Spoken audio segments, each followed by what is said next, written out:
There is no greater pleasure than trying to make someone feel something and then seeing or hearing that they have felt that way. I think that's the kind of the real pleasure from our work, isn't it? Is the fact that we take these very technical pieces of equipment and then we can use them in a way which you wouldn't necessarily expect us to be able to force a feeling onto you or to kind of invoke stuff. I think that's kind of, there's a lot of fun in that.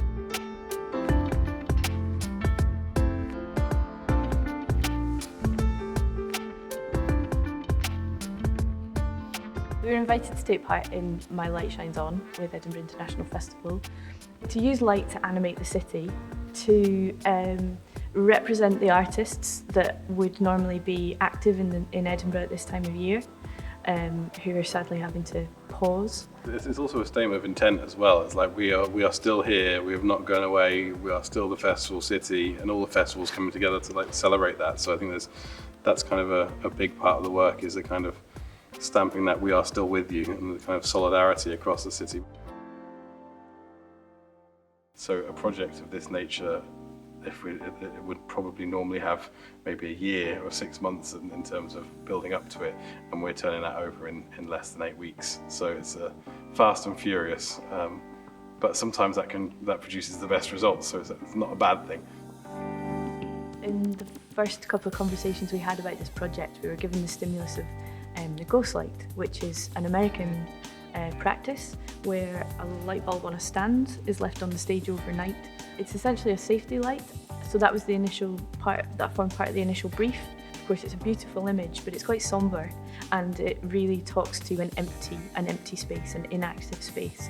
So we tried to develop that a little from that sombre feeling into something that gave a sense of play. One of the key things we wanted to make sure was that they were all tungsten, meaning that it's a glowing bulb, so that there is actually life in it, that it's fire and it's burning, and that you have a warm response to it. So this part of the ghost light treatment involves taking all of the fixtures, all the theatrical fixtures that should be used to light the shows on the stage, and we've brought them into the foyer. The idea behind that is we're creating shapes and patterns which represent the audience who are missing, who should be there, and also it's kind of a salute to all of the professionals who should be on stage or working behind the scenes making the shows at this time. There's two main parts to the scheme. There's the ghost lights and then there's the beacons, which are shooting into the skies across the city of Edinburgh. The significance of the beacons is to use a number of smaller installations to create something that is city-wide, to highlight different areas that are important to the city at this time of year. And one of the things we made, so it's two big circles of beam lights and that can move.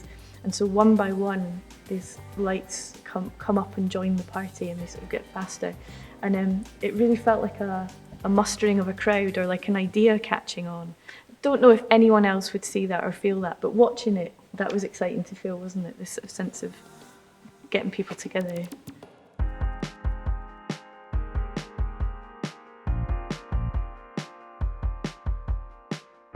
We first started working together on the Enchanted Forest in 2013, was it? And sadly it's had to cancel this year.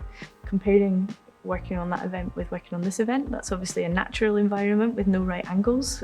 It's quite exciting to be able to work with symmetry, because a lot of our work takes place, if not in nature, in gardens, in curated gardens where nothing is symmetrical, nothing, even a tree falls down, you know. And it is quite interesting to work with. Hopefully you'll see the patterns of the beams being real, absolute geometry that you just can't achieve when working in natural landscapes. I think there's an interesting difference between a lot of the time when we do events that do have architecture in them, is that we're trying to disguise them or make them, turn them into something different or make them unusual in some way, whereas actually the purpose here is to celebrate the buildings and the architecture as they are, and then heighten that and lift that as well. And so that's a completely different thing compared to the Enchanted Forest. Simon once described me as the sister he never wanted, which probably describes us quite well. But we work collaboratively.